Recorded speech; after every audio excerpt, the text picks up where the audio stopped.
This photograph was taken sometime in the final months of World War II. The exact date is uncertain. The location never officially recorded. The photographer remains unnamed. What we do know is what the image shows, and what it refuses to explain. Inside a dark wooden railcar, a row of young women sit wrapped in blankets, their heads bowed, their eyes closed or deliberately turned away. They are not sleeping. Not really. Their bodies lean inward, as if conserving the last warmth they have left. At the far end, American soldiers stand in the doorway, light pouring in behind them like something almost unreal. Who are these women? Why are they sitting so quietly? Not resisting, not speaking, not looking up. Were they being transported or discovered? And most unsettling of all, was this photograph taken before mercy arrived, or after it was already too late? To understand this image, we must go back 12 days earlier, to a locked boxcar, no water, no food, and a promise that the enemy would show none. April 29th, 1945. A rail yard outside Frankfurt. The boxcar doors were chained like a coffin. Thick iron links sagged under their own rust, swollen by rain and neglect, pulled tight as if whatever lay inside might still try to escape. The morning air was cold and metallic, the sky the color of old steel. The rail yard itself looked abandoned, tracks splitting and rejoining without purpose, weeds pushing through gravel, a line of cars left to wait for orders that would never come. The smell reached them first. It drifted out from the seams of the boxcar, faint at first, then unmistakable. Human waste. Old sweat. Rot. The kind of smell that didn't belong to one moment but to many days layered on top of each other, fermenting in darkness. It clung to the air and refused to move, heavy enough that breathing felt like swallowing something solid. Then came the sound. Not a shout, not a cry for help. It wasn't even a moan. It was a scratch, soft, irregular, the sound of something weak trying to announce itself without the strength to be loud. Fingernails, perhaps, or knuckles, or just skin dragging across wood. Private Thomas Riley stopped walking. He was 21 years old, a farm boy from Iowa who had grown up waking before dawn to milk cows and fix fences. He had crossed the Atlantic believing he understood what war looked like. He had seen dead men in ditches, burned tanks by the roadside, entire villages reduced to ash. But the sound coming from that boxcar made his stomach tighten in a way nothing else had. Sergeant Marcus Webb heard it too. Webb was older, 32, lean and hard, his face already lined as if the war had aged him faster than time ever could. He had walked through liberated camps weeks earlier and told himself he had seen the worst humanity was capable of producing. He had told himself there was nothing left that could surprise him. Now he raised a hand, signaling the squad to stop, and listened. The scratching came again. Slower this time. Webb stepped closer. The chains were rusted, nearly solid, the metal pitted and flaking. Whatever had been inside that car had been sealed away for a long time. He leaned in, pressing his ear near the wood. For a moment there was nothing. Then, faintly, a breath. Not a word, just air, moving in and out with effort. "Bolt cutters," Webb said quietly. As they waited, Riley stared at the boxcar and tried to make sense of it. The war was effectively over. German units were surrendering in clusters, some orderly, some chaotic. The rail system had collapsed under bombing and retreat. Trains sat abandoned on sidings like forgotten thoughts. This was just debris, he told himself. Another piece of wreckage left behind by a regime that had finally imploded. But debris didn't scratch. The bolt cutters arrived, carried by two soldiers who had already begun to wrinkle their noses at the smell. It took 3 men to snap the chains. The iron resisted, groaning as if protesting the idea of being disturbed after so long. When the final link broke, the sound echoed across the empty yard. Webb gripped the door and pulled. It didn't move at first. The wood had swollen in its frame, warped by moisture and time. He braced his foot against the rail and pulled again. The door shrieked as it slid open, the sound sharp and sudden, like an animal being wounded. Light poured in. What it revealed made Riley step back as if he had been struck. Inside the boxcar were bodies. Dozens of them, slumped against the walls, piled awkwardly on the floor. At first glance they looked dead, their shapes wrong, their limbs at unnatural angles. The smell intensified, rushing out to meet the morning air, thick enough to make eyes water. Then one of the bodies moved. A hand lifted just a few inches, then fell. Another shape shifted near the back, a head rolling slightly as if pulled by gravity rather than muscle. As Riley's eyes adjusted, the truth became unbearable. Some of them were alive. Barely. They were women. Their uniforms, what remained of them, were gray-green, torn and filthy, skirts stiff with dried waste. Shoes were missing, socks in shreds. Hair hung in matted clumps around faces that looked carved rather than grown, cheekbones jutting sharply beneath skin stretched thin and gray. Eyes stared without focus, sunk deep into sockets as if already halfway gone. 3 bodies in the corner did not move at all. Their skin had taken on a waxy stillness that needed no explanation. Riley tasted bile and turned away, one hand clamped over his mouth. He had thought he understood starvation. He had been hungry before. This was something else entirely. This was what happened when hunger was allowed to finish its work. Webb did not move. He stood at the threshold, taking it in, forcing himself to see every detail. He had promised himself he would not look away again. He had promised the faces at the camps he would remember. One woman sat propped near the door, her back against the wall. She looked younger than the others, maybe 20. Her eyes were open but empty, fixed on the light as if she couldn't quite believe it was real. Her lips moved, shaping words that never became sound. Webb knelt beside her. "Can you speak?" he asked, though he knew she likely didn't understand. "Do you speak English?" No response. Her throat was too dry for language.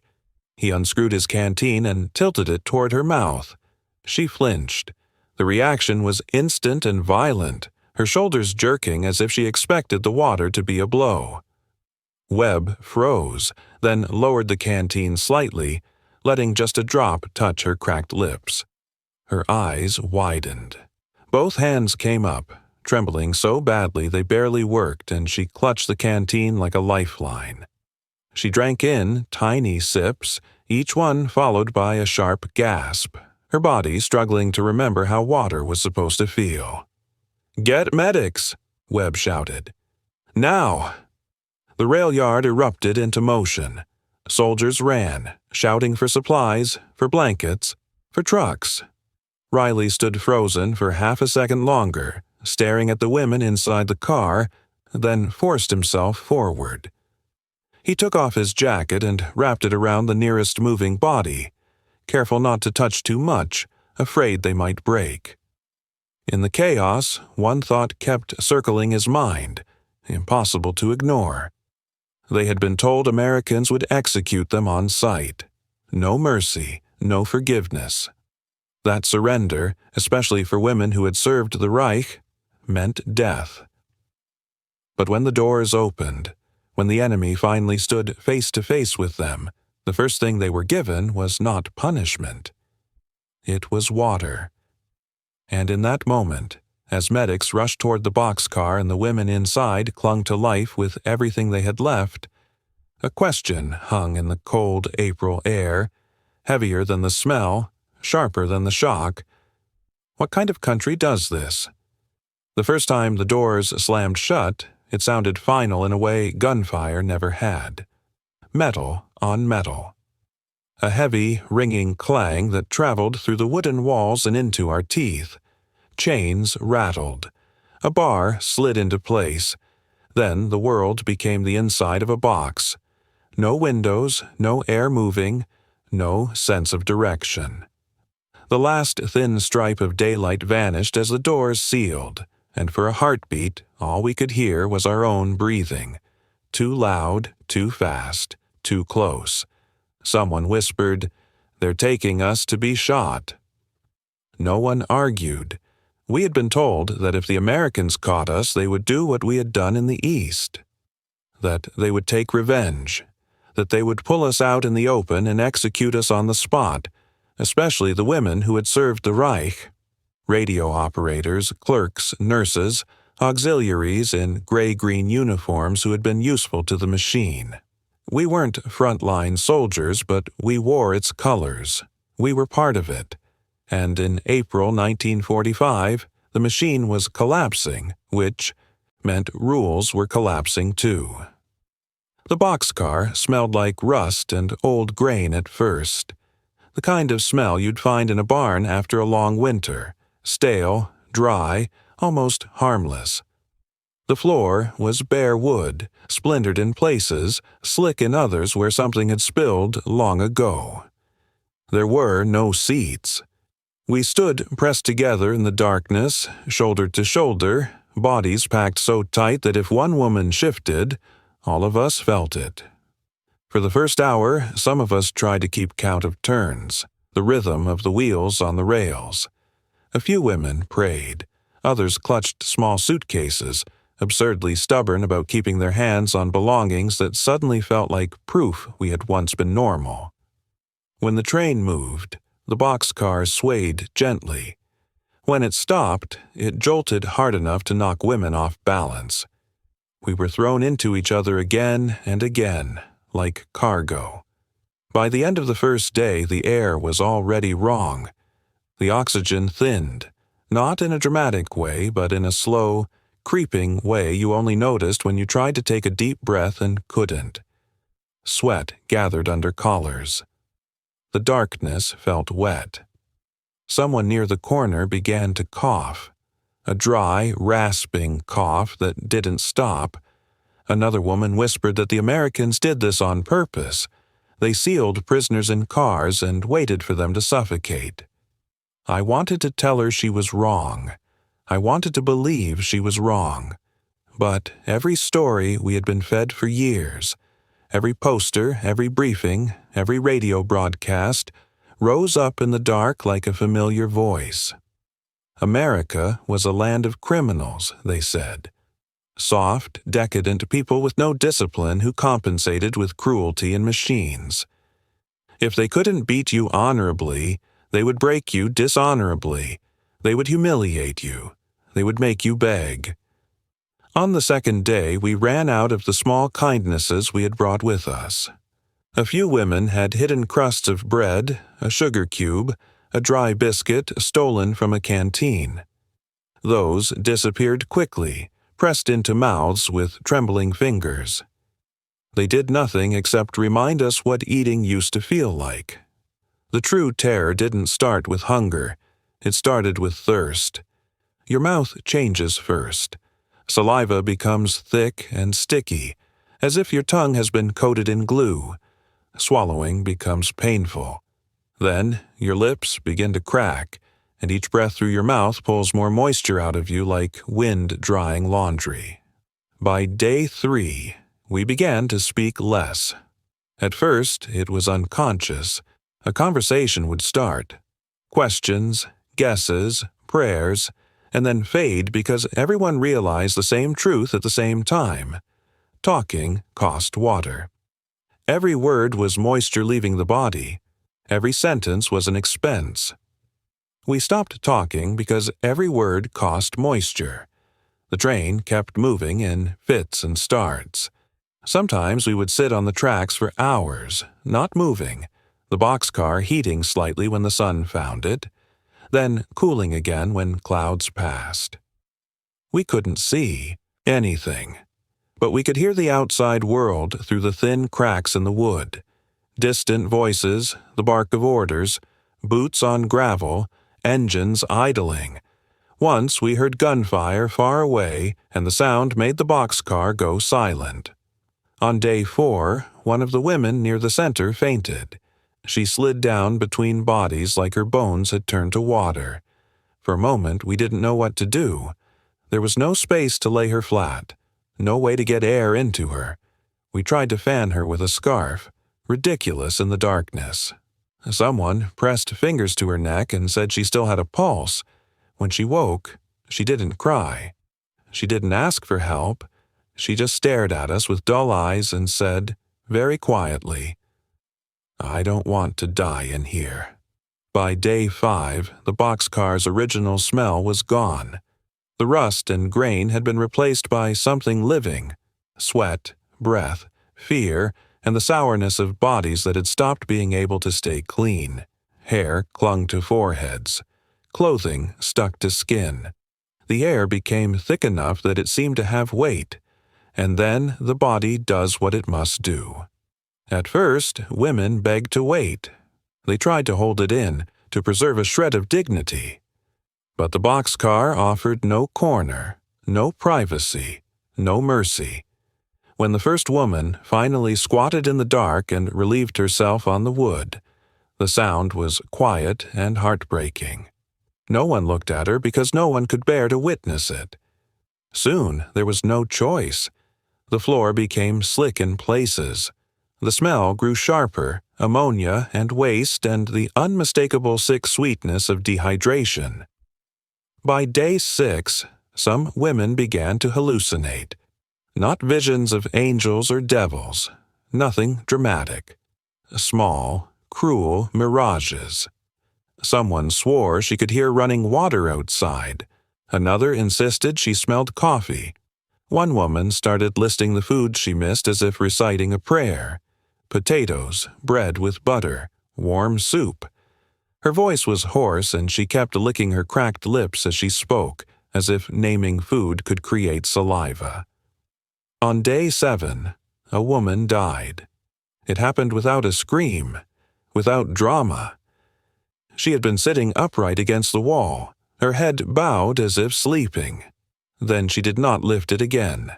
A hand touched her cheek and felt the cold already starting. For a long time, no one moved, because in the darkness we didn't know what to do with a dead body. We didn't know if death was contagious. We didn't know if we were allowed to touch her. Finally, someone whispered, "We have to make space." That was the beginning of the worst part, not the death itself, but what death did to us. We eased her body to the side and propped it against the wall so the living could keep their knees drawn in. It felt like moving furniture. It felt like betrayal. I remember the way her boot scraped the floor as we shifted her, and how that small sound made my stomach turn. By day 8, the boxcar held a new hierarchy. Not official, not spoken, but real. Women who were still strong, enough to stand claimed positions near the cracks in the wood where air leaked in.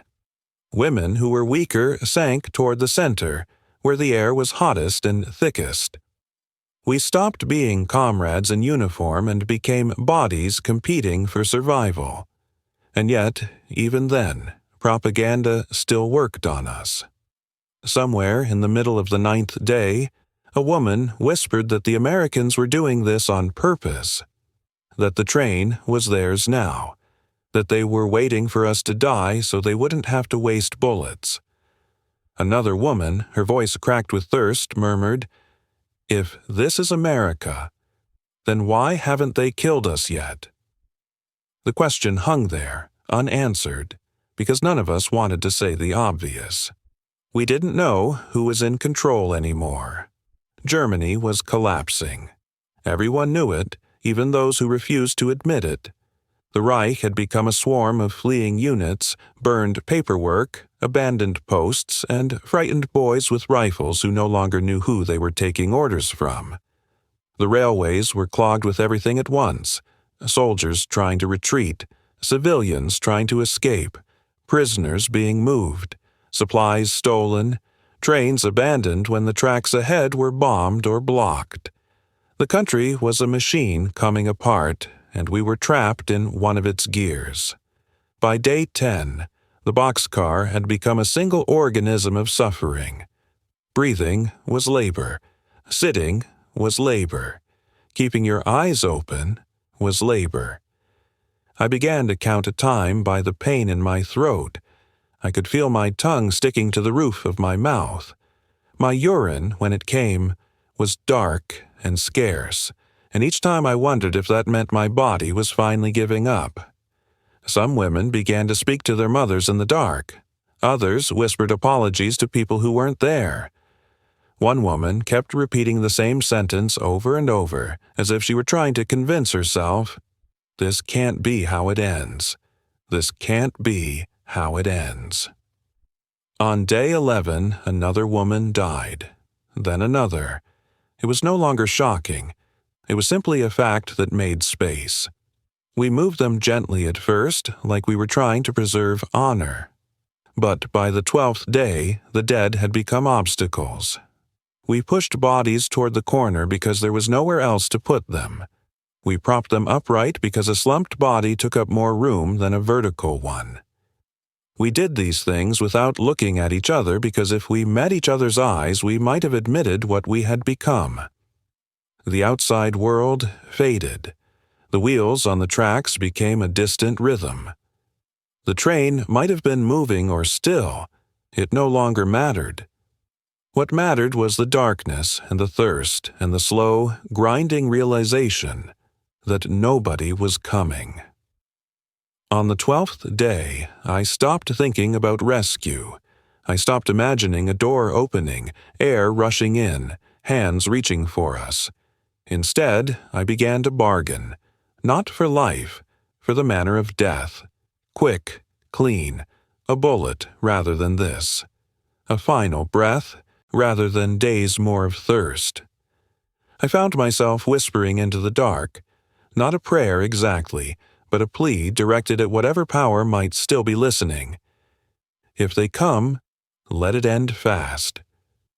On the 12th day, we stopped hoping for rescue and started bargaining for death. The sound of the bolt cutters snapped through the rail yard like a gunshot. Metal groaned, protested, then gave way with a sharp crack that echoed off the empty cars and dead tracks. The chain sagged, suddenly useless, its purpose finished. For a fraction of a second, nothing happened. The boxcar remained closed, sealed, as if it were deciding whether to surrender its contents or keep them hidden. Then the door began to slide. At first it moved only an inch, swollen tight in its frame, wood screaming against metal as if it had been fused there. Light forced its way through the gap, a thin blade cutting into the darkness. Dust motes erupted inside the car, spinning wildly, caught in a brightness that felt unreal after 12 days without sun. When the door finally opened, the light rushed in all at once. It flooded the boxcar, merciless and sudden, illuminating everything we had tried not to see. Bodies slumped at the walls, shapes tangled on the floor, skin pulled tight over bone, eyes blinking, flinching, shrinking from the glare like animals dragged from underground. The smell poured out with the light, a physical wave that struck the men standing there full in the face. Private Riley staggered back, choking, one hand flying to his mouth. Sergeant Webb didn't. He stood in the doorway, legs braced, forcing himself to look. He had smelled death before. He had walked through camps where the ground itself seemed soaked with it, but this was different. This was death mixed with breath. Death interrupted, stalled, incomplete. For a heartbeat, no one moved. Then Webb stepped forward. Jesus Christ, someone whispered behind him. Webb dropped to one knee, bringing himself level with the women closest to the door. Faces stared back at him, hollow and unblinking, as if unsure whether he was real or another hallucination. One woman sat propped against the wall, her head tilted slightly, her lips parted. Her eyes were open but empty, like glass.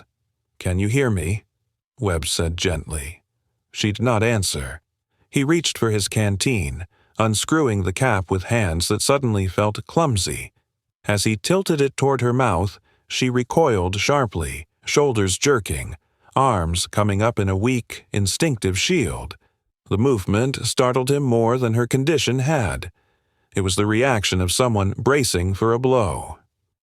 "It's water," Webb said, though he knew she didn't understand the words. Just water. He tipped the canteen slowly, letting a single drop touch her cracked lips. Her eyes widened. Both hands shot out, trembling violently, and she grabbed the canteen as if it were the only solid thing left in the world. Webb held it steady, careful, remembering training that suddenly felt desperately important. "Easy," he murmured. "Small sips." She drank in tiny amounts, barely enough to wet her tongue, each swallow followed by a sharp, involuntary gasp. Her body seemed confused by the sensation, as if it had forgotten what water was supposed to do. Webb could feel the tremor in her fingers, the weakness, the fragile insistence of her grip. Behind him, the rail yard erupted into motion. "Get medics!" Webb shouted without looking back. "Now! Water! Blankets! Everything!" Riley snapped out of his shock and ran. Others followed, boots pounding gravel, voices overlapping. Someone dropped a pack and spilled supplies across the ground, didn't stop to gather them. Trucks were called in. Radios crackled. Orders flew, sharp and urgent, cutting through the stillness that had settled over the abandoned yard. One by one, soldiers stepped into the boxcar. They moved carefully, instinctively, as if afraid the women might break under their hands. Jackets came off and were wrapped around shoulders. Canteens were passed, then taken away when women tried to drink too fast. Hands steadied heads. Arms slid under knees and backs. Some women cried when they were touched. Others stared in mute disbelief, their minds lagging behind their bodies, unable to process what was happening. A few whispered in German, fragments of words, questions, prayers, names, so faint they barely carried. Riley found himself kneeling beside a woman whose eyes were closed, her breathing shallow but steady. He slipped his jacket around her, careful not to jostle her ribs. She was so light that lifting her felt wrong, like lifting a child. When he adjusted the jacket, her eyes fluttered open. She looked at him. For a moment he saw pure terror there, raw and unfiltered. Then something else crept in. Confusion. Her gaze flicked to his uniform, to the insignia, to his face. She waited. He didn't know what to say, so he did the only thing that felt honest. "You're okay," he said quietly. "We've got you." She didn't understand the words, but she watched his face as he spoke, searching it the way a person searches the horizon for weather. Slowly, her eyes closed again, not in death, but in exhaustion, so deep it looked like surrender. Medics arrived at a run, stretchers bouncing behind them. They took over with practiced efficiency, checking pulses, starting IVs, making decisions fast and quietly. The boxcar became an assembly line of mercy. Bodies were lifted out one at a time, laid gently on canvas, covered with blankets. 3 women did not move at all. They were left where they were for the moment, their stillness undeniable. Webb glanced at them once, then turned away, his jaw tight. As the survivors were carried into the open air, the rail yard filled with a strange kind of order. Trucks rolled in, engines rumbling. Supplies appeared, medical kits, thermoses, clean cloth. Officers arrived, assessed, redirected. Someone began taking photographs, documenting the scene from multiple angles, the open boxcar, the women on stretchers, the chains on the ground. Riley noticed it absently, the camera shutter clicking. Proof, he thought. This isn't just a story. This is going to be written down. The war had taught him many things. One of them was that chaos didn't have to mean disorder. Even here, even now, the Americans did what they had been trained to do. They organized. They accounted for people. They turned shock into action. By noon, the boxcar was nearly empty. 86 women had been pulled out alive. They were lined along the edge of the rail yard on stretchers, blankets pulled up to their chins, IV lines taped to skin so thin it barely seemed to belong to the body beneath it. Medics moved among them, checking, adjusting, murmuring reassurances that most of the women could not understand. I was one of them. As they lifted me onto a stretcher, my fingers closed weakly around Webb's wrist. I didn't know why. I only knew that if I let go, something terrible might happen. My grip was barely a grip at all, but he felt it. I forced my lips to move. Sound scraped out, rough and broken. "12 I whispered. 12 days. Webb didn't speak German, but he understood numbers. His face tightened as he looked back toward the boxcar, now exposed in full daylight. He nodded once, as if to himself. "You're safe now," he said, his voice low and steady. I couldn't understand the words, but I understood the tone, and that was more terrifying than a threat. All my life I had been taught to recognize danger in anger, in shouting, in force. This was something else entirely. This was calm. This was control. This was an enemy who did not need to prove power by using it. As they carried me away, I stared up at the sky, open, endless, impossibly blue, and tried to make sense of what was happening. We had been told the Americans would kill us on sight. That mercy was a lie. That surrender meant humiliation or death. But they hadn't killed us. They hadn't shouted. They hadn't struck us. They hadn't even asked who we were or what we had done. They had opened the doors. They had brought water. And as the rail yard faded behind me and the stretcher rocked gently beneath my weight, one thought pressed itself into my mind, sharp and unavoidable. If this is America, then everything we were taught was wrong. The field hospital smelled nothing like the boxcar. The first thing that reached me was antiseptic, sharp, clean, almost stinging in my nose. Under it was diesel fuel from the generators humming outside the canvas walls, and beneath that the faint dampness of wet fabric, of tents hastily erected and already saturated with spring rain. It was a smell of work, of effort, of people trying to fix something broken. Hands lifted me from the stretcher and set me down again, this time on a narrow table covered with a clean sheet. The fabric felt impossibly soft against my skin. I became aware, dimly, that people were speaking around me, their voices low and controlled, as if volume itself might do harm. A woman stepped into my line of sight.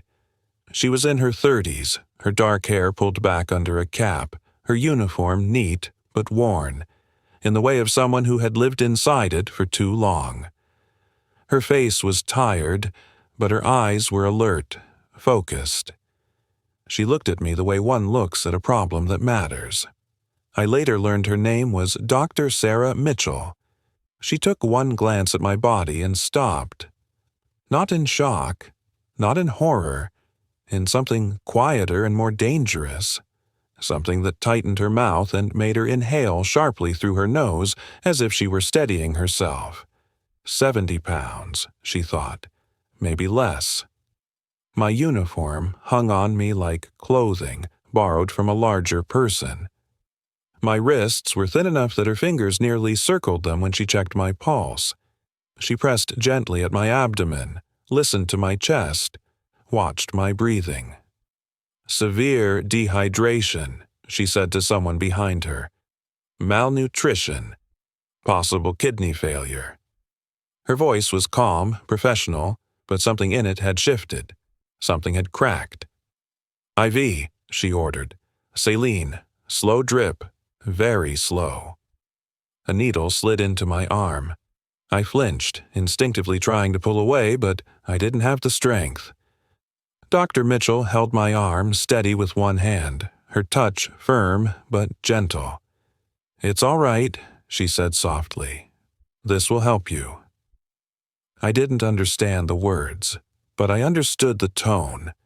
It wasn't command. It wasn't indifference. It was reassurance, and it confused me more than the pain ever could have. My eyes filled with tears I hadn't known I still had. Over the next hours, I drifted in and out of awareness. I remember the steady drip of fluid entering my vein, the way it made my arm feel cool and heavy. I remember hearing other women brought in on stretchers, the rustle of blankets, the murmur of voices. I remember a nurse wiping my mouth with a damp cloth, carefully, as if I were fragile. At some point, the shaking started, not from cold, from something deeper. My body, starved and dried out, didn't know how to respond to care. Muscles trembled without permission. Teeth chattered.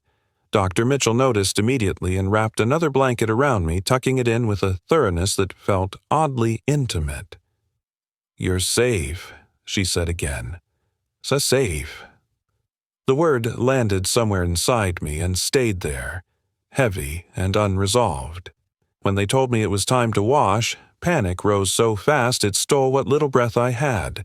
2 nurses supported me as they helped me to my feet. My legs barely obeyed, wobbling as if they didn't quite remember how to hold weight. We moved slowly, step by step, through a corridor formed by canvas walls into another building. The bathhouse. It was tiled, white, and clean, steam already rising from the air. Water hissed softly through metal pipes. I stopped at the doorway, my hands tightening on the nurse's arms. My mind, still tangled and weak, filled in the rest. Showers. I'd heard the stories. Everyone had heard the stories. Rooms disguised as baths. Water that was not water. Doors that closed and never opened again. "No," I whispered, trying to pull back. "Nein. Bitte." One of the nurses knelt in front of me. She was younger, with fair hair escaping her cap and a face that reminded me painfully of girls I had known before the war. She looked into my eyes and spoke slowly, carefully in accented German. "Nur Wasser," she said. "Just water." She took my hand and placed it under the spray from a nearby shower. Warmth spilled over my skin. Not heat, not burning. Warmth. "You're safe," she said again, in English this time, as if the words themselves carried power beyond language. She didn't leave. She stayed with me as they helped me out of my clothes, turning away when she could, keeping her hand on my shoulder when she couldn't. She remained fully dressed, stepping under the spray with me, her uniform darkening as it absorbed water. When the hot water touched my back, something inside me broke open. I gasped, a sound torn from deep in my chest, and then I was crying. Not quietly, not politely. I sobbed like a child who had been lost too long and suddenly found. My knees buckled, and the nurse caught me, holding me upright as the water ran over both of us.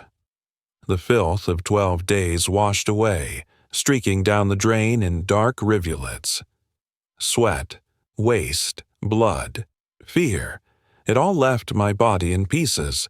The water was almost painfully hot, but I leaned into it, needing to feel something so undeniably alive. I cried because it felt good. I cried because it was clean. I cried because no one was hurting me. The nurse said nothing. She didn't tell me to calm down. She didn't hurry me. She simply held me there while my body shook and my breath came in ragged pulls, while relief hit me wave after wave until it was almost unbearable. When it was over, they wrapped me in a towel. It was white, thick, clean. They dried my hair gently, careful of my scalp, and guided me back to a bed. Not a cot. A real bed, with a mattress that gave slightly under my weight, with clean sheets pulled tight and a wool blanket folded neatly at the foot. A small table stood beside it. On it sat a glass of water and a bowl of broth. The broth was thin, chicken stock with a few grains of rice floating in it. But it was hot. Steam curled upward, carrying a smell so simple and comforting that my throat tightened again. I wrapped my hands around the bowl, absorbing the warmth, staring at it as if it might disappear if I looked away. Around me, other women lay in identical beds, some sipping slowly, some just holding the bowls and weeping quietly. Nurses moved among us with practiced ease, adjusting IVs, tucking blankets, murmuring reassurances. It felt less like a prison and more like a ward run by someone's mother. I lifted the spoon with trembling fingers and took a sip. It tasted like life. Later, when the lights dimmed and the ward grew quiet, I lay awake listening to the steady breathing of women who had been ghosts only hours before. My body was exhausted beyond anything I had known, but my mind refused to rest. I stared at the ceiling and tried to understand what had happened. In Germany, dignity was something you earned. Through obedience, through usefulness, through loyalty to the state. Lose your value, and you lost your right to be treated as a person. Here, dignity had been handed to me without question, issued like a blanket. Life in the camp settled into a rhythm that felt unreal. We woke to the sound of footsteps in the corridor and the clatter of dishes, not shouted orders or boots striking in anger, but the ordinary noises of a place beginning its day. Breakfast came first, always breakfast. Porridge or bread with butter and jam. Real butter, real jam. Thick and sweet, spreading easily instead of crumbling into dust. Sometimes there was coffee, weak but warm, poured into chipped cups that still felt like a luxury. 3 meals a day. Every day. The shock of it did not fade quickly. Even weeks later, I caught myself eating too fast, afraid the food might be taken away if I didn't finish it. Others did the same. Some women hid bits of bread in their pockets, instinctively hoarding against a future we no longer lived in. When chocolate appeared one afternoon, small squares passed out with careful instructions to eat slowly, several women stared at it as if it were dangerous. I put mine on my tongue and let it melt. The sweetness was almost painful. It made my teeth ache. It made my eyes sting. Guilt followed immediately. While we sat at wooden tables eating jam and butter, our families were digging through rubble in Hamburg, in Berlin, in Munich. Mothers boiling weeds. Fathers trading heirlooms for potatoes.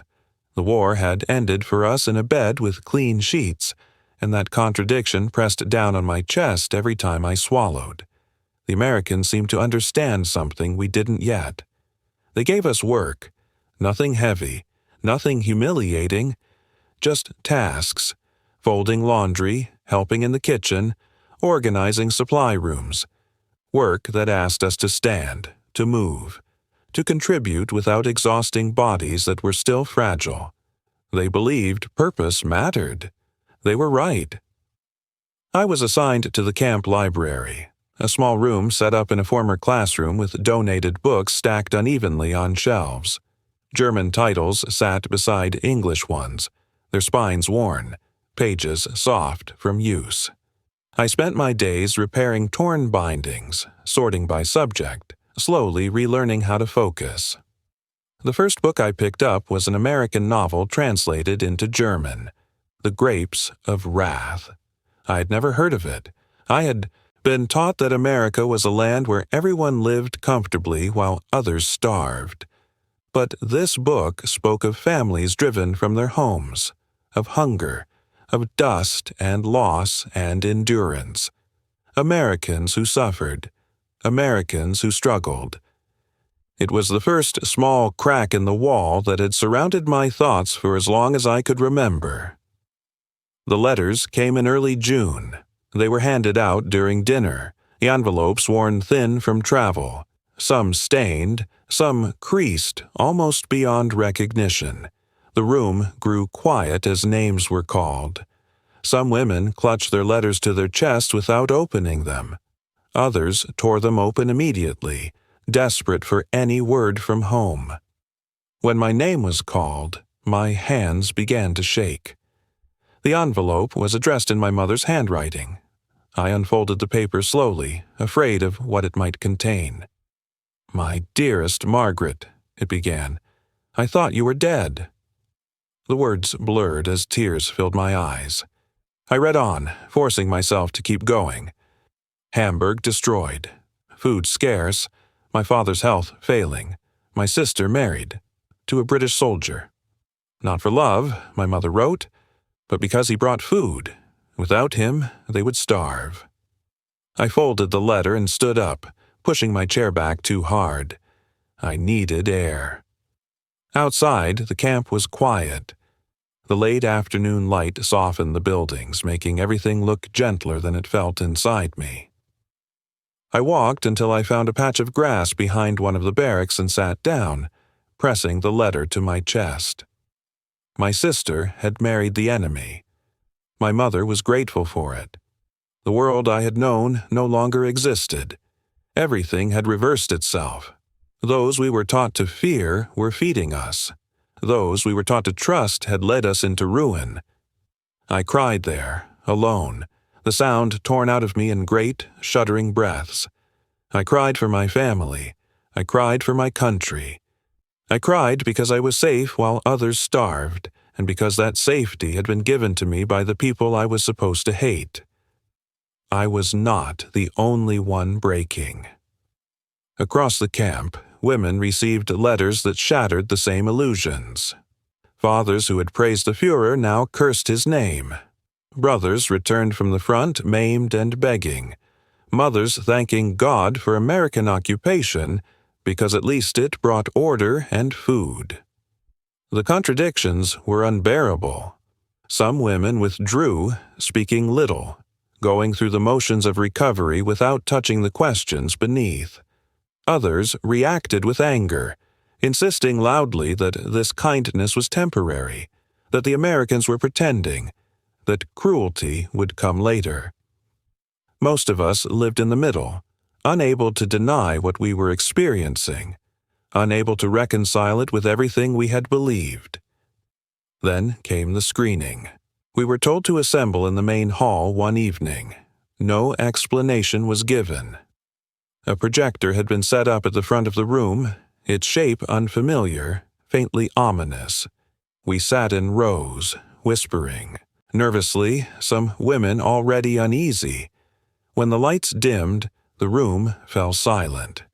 The images began without introduction.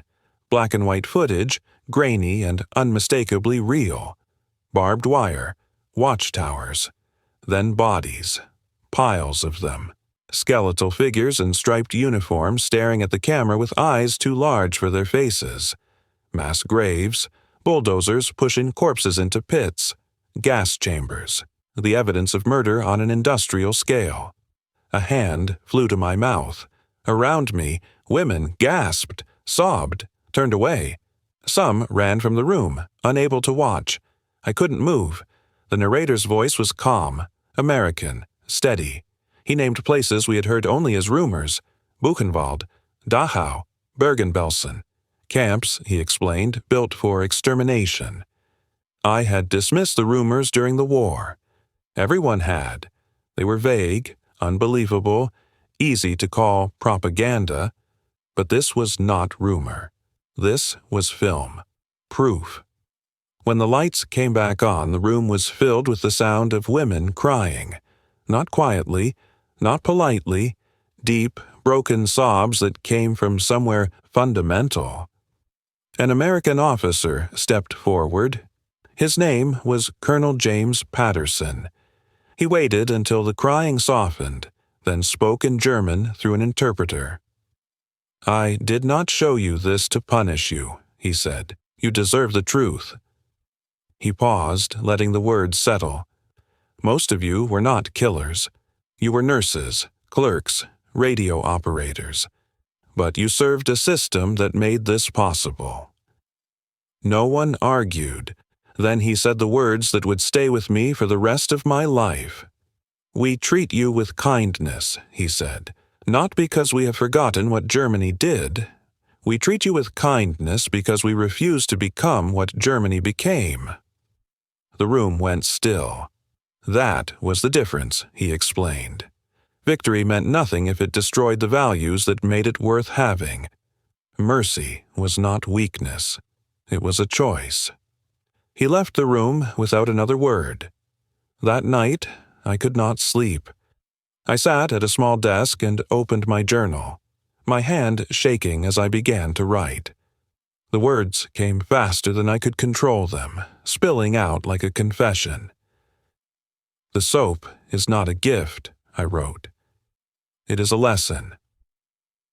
I wrote about the showers, about the food, about the hands that steadied me when I was too weak to stand. I wrote about the film, about the shame that burned in my chest, about the relief that followed it. "I thought captivity would destroy me," I wrote. "It is rebuilding me instead." I closed the journal and stared at the wall, my reflection faint in the glass of the window. Everything I believed had broken apart, and in its place something unfamiliar and terrifying was taking shape. The truth. 35 years later, I stood at the edge of a place that no longer remembered itself. The rail yard outside Frankfurt was quiet now, not with the tense silence of war, but with the softer emptiness of abandonment. The tracks were still there, but they led nowhere important. Rust traced their edges like old scars. Weeds pushed up through the gravel, stubborn and indifferent. The boxcars were gone, hauled away long ago or cut down for scrap, their purpose erased along with the urgency that once surrounded them. I was older then. My hair had gone gray. My hands trembled slightly when the wind was cold. Time had carried me across borders and oceans, through marriage and children, and a life rebuilt from pieces I never expected to keep. I had returned to Germany many times, but I had never come back here. I hadn't known if I wanted to. I walked slowly along the tracks, the crunch of stones beneath my shoes loud in the stillness. Somewhere near where I stood, there had once been a boxcar sealed with chains. Somewhere here, I had stopped believing I would live. Somewhere here, Americans had opened a door. There was no marker, no plaque, no sign to say what had happened. History, I had learned, does not always leave monuments for its most important moments. I closed my eyes and tried to remember the sound of the bolt cutters, the rush of light, the taste of water on a tongue that had forgotten it. Those things felt larger in my memory than the place itself, as if the land had shrunk while the moment had grown. Later, I visited the old bathhouse. It, too, had been repurposed and then forgotten. The tiles were cracked. Paint peeled from the walls. A chain-link fence sagged around the building, a half-hearted attempt to keep people out. Inside, the rooms were empty. Pipes that once hissed with hot water were dry and silent. I stood where the showers had been and thought about the woman who had held me while I cried. I could no longer remember her name, but I remembered her hands. I remembered the way she stayed. The world I returned to was not the world I had left.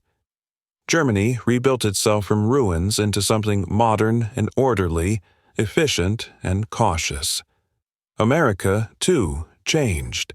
The country that had once seemed impossibly large to me, endless trucks, endless supplies, endless confidence, had grown older, heavier with history. Years later, on a visit to the United States, I drove through a small Midwestern town not unlike the one Private Riley had described in his letter home. There was a factory there, long closed, windows boarded up. A sign faded by sun and rain still promised jobs that no longer existed. The diner across the street was open, but quiet. The parking lot half full. It struck me then how different strength could look. In 1945, strength had been everywhere. Not loud, not boastful, but present. It was in the way systems worked under pressure, in the way strangers trusted each other to do their jobs, in the way resources were shared, even when they were scarce. People believed in something larger than themselves, and that belief made them capable of remarkable restraint. They were tired. Many of them were grieving. They had lost sons, brothers, husbands. Yet when they found enemies half dead in a boxcar, they did not turn away. They did not ask whether mercy was deserved. They simply acted. As I looked at the quiet streets and empty buildings decades later, I wondered what had changed, or perhaps what had been spent. The America I had known during the war was united by necessity, by purpose, by the clarity of a threat that left little room for doubt. The America of peace was more complicated. Arguments replaced orders. Doubt replaced certainty. The work of building seemed less visible than the work of winning had once been. Things felt smaller, not weaker exactly, but fragmented. As if the confidence that had powered an entire nation across an ocean had been divided into pieces, each one arguing with the other about what mattered most. I did not judge it. I had lived long enough to know that no era keeps its shape forever. But I wondered what Private Riley would think if he stood beside me at that rail yard now. I wondered what Dr. Mitchell would say if she saw the bathhouse as it was, stripped of purpose, stripped of urgency. I wondered if the kindness that had saved my life would still come as easily, still be considered obvious, still be considered necessary. History books talk about victory and defeat, about borders redrawn and flags raised or lowered. They rarely talk about restraint. They rarely talk about the moments when power chose not to use itself. And yet those moments linger.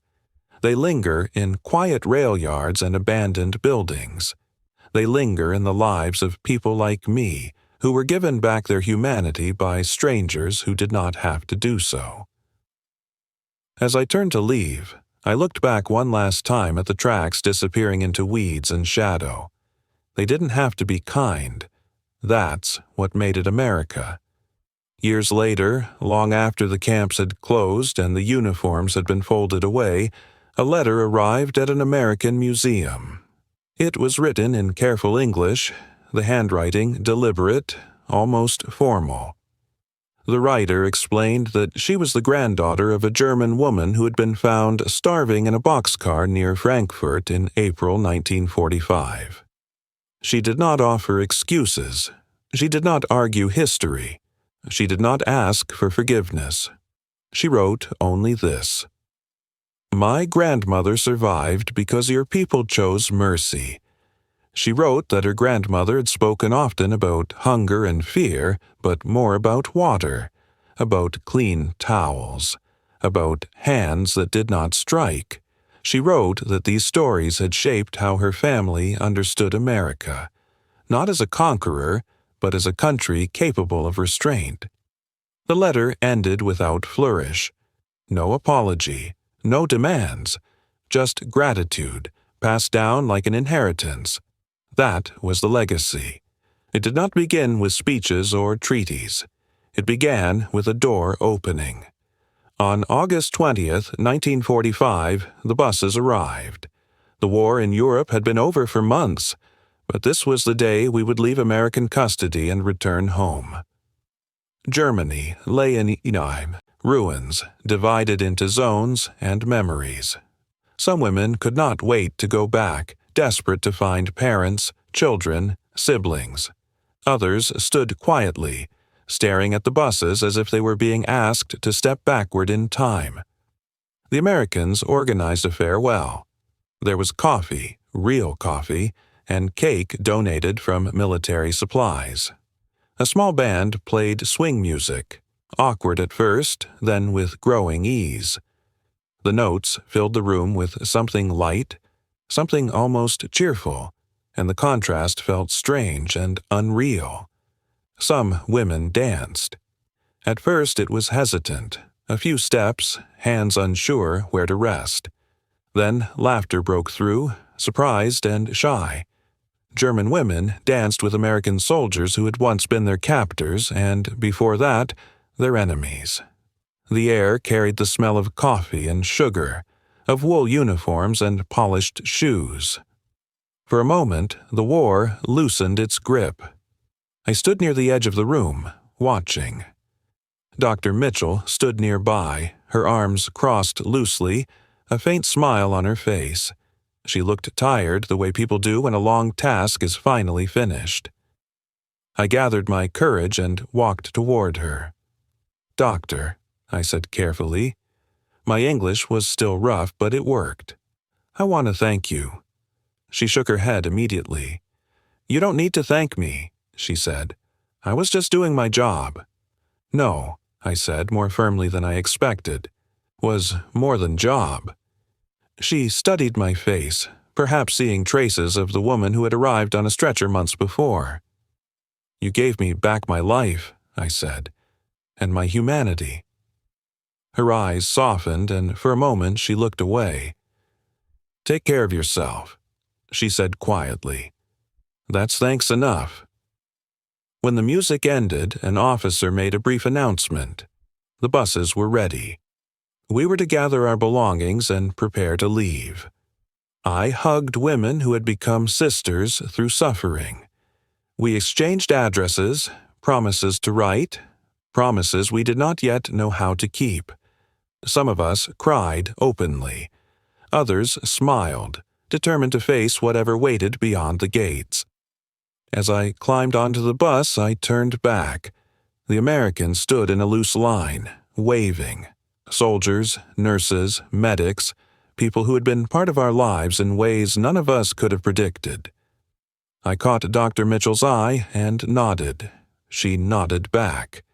The bus lurched forward. As the camp disappeared behind us, I pressed my forehead against the glass and watched until it was gone. In my bag lay a small journal filled with months of writing, with fear and shame and gratitude tangled together. On the last page, written that morning, were words I had not known how to say before. "Today I leave captivity," I had written, "but I am freer now than I ever was." I did not know what waited for me in Germany. I knew only what I carried with me. Years later, my children would ask me about the war, about hunger, about fear, about why I spoke of America with a quiet seriousness that surprised them. I would tell them about the boxcar, about the darkness, about the moment when the doors opened. I would tell them this: history remembers who won the war, but my family remembers who opened the door and offered water when they didn't have to.